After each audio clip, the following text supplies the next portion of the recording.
বিধানসভা নির্বাচনের আগে মালদার হরিশ্চন্দ্রপুরে বাংলা বিহার সীমান্তবর্তী গ্রামগুলোতে বিহারের মদ্যপদের দৌরাত্ম্য এবং ছেলে ধরা গুজব ব্যাপক আতঙ্ক ছড়িয়েছে। বিহারে মদ নিষিদ্ধ থাকায় প্রতিদিন সন্ধ্যায় কুশিদা, ভোলাবাড়ির মতো এলাকায় ভিন রাজ্যের লোকজন এসে ভিড় জমাচ্ছে ও অশান্তি পাকাচ্ছে, যার ফলে মহিলাদের নিরাপত্তা বিঘ্নিত হচ্ছে বলে অভিযোগ। পাশাপাশি পার্শ্ববর্তী বিহারের কাটিহারে শিশু চুরির ঘটনায় এলাকায় ছেলে ধরা আতঙ্ক দেখা দিয়েছে। গ্রামবাসীদের অভিযোগ, সীমান্তবর্তী নাকা চেকপোস্টগুলিতে পুলিশ অফিসারের বদলে শুধু সিভিক ভলান্টিয়ার থাকায় নজরদারিতে খামতি থাকছে।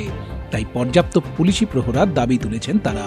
যদিও হরিশ্চন্দ্রপুর থানার আইসি অনুপ ঘোষ জানিয়েছেন, সমস্ত নাকা চেকপোস্টেই সিভিকের পাশাপাশি পুলিশের আধিকারিকরা নিয়মিত কড়া নজরদারি চালাচ্ছেন। ভয় কিসের জন্য? এখন বাচ্চাগুলো তুলে নিয়ে যাচ্ছে, তুলে নিয়ে যায় যদি আবার আমাদেরও বাচ্চা আছে, গ্রামের বাচ্চাগুলো আছে, যদি নিয়ে যায়, যদি ছেলেগুলো আমাকে ধরে তো তাহলে এটার ভয় লাগবে না? কত কত গ্রামতে আমরা শুনছি যে বলে বাচ্চাগুলোকে তুলে নিয়ে যাচ্ছে। এগুলো সিভিল আছে, সিভিলগুলোকে এগুলো তো মোবাইলে দেখছে ওরা। সোনাক্ষী, মশলা কোথায়?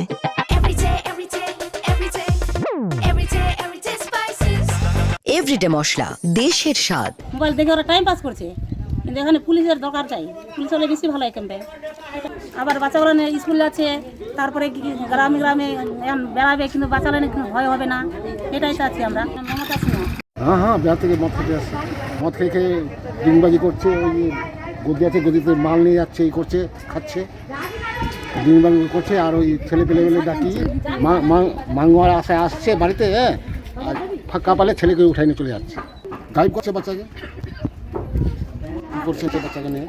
ভয় লাগছে না তো? আমরা তো পুলিশকে এত ই করতে যাই না যে আমাদের এইখানে করো, আর বলতে হবে, এখন শাসন করতে হবে যে পুলিশরা আপনাদের দিয়েছে আমাদের সরকার, হ্যাঁ, কিন্তু এইগুলোর জন্য না সিভিলের কাজ হচ্ছে না। তো দ্বিজেন চন্দ্র সিং। বিহার হচ্ছে বিজেপি শাসিত রাজ্য।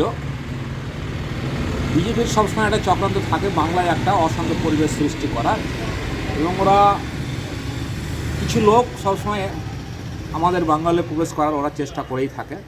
তবে আমাদের প্রশাসন, পুলিশ প্রশাসন সবসময় সচেতন। বিগত দিনেও আপনারা দেখবেন যে বিহারের সেই সমস্ত চক্রান্ত আমাদের পুলিশ প্রশাসন আমাদের আটকে দিয়েছে, এবং আগামীতেও দেখবেন যে সেগুলো আটকে দিবে। এবং পুলিশ প্রশাসন খুব সচেতন আছে। আমরা পুলিশ প্রশাসনের হায়ার অথরিটির কাছে আমরা আবেদন করব, অলরেডি অনেক স্ট্রং আছে এবং আরও যেন বেশিভাবে যেন স্ট্রং থাকে সেই জায়গাগুলোতে দিয়ে যেন বিহারের কোনো লোকজন, কোনো দুষ্কৃতী যেন বেঙ্গলে না ঢুকতে পারে, সেটা আমরা পুলিশ প্রশাসনের কাছে আবেদন রাখছি। জিয়াউর রহমান, সাধারণ সম্পাদক, মালদা জেলা তৃণমূল কংগ্রেস কমিটি। প্রচুর জায়গাতে নাকা চেকিংয়ে পয়েন্ট করা হয়েছে। সেই নাকা চেকিং কারা পরিচালনা করছেন? সিভিক ভলেন্টিয়াররা।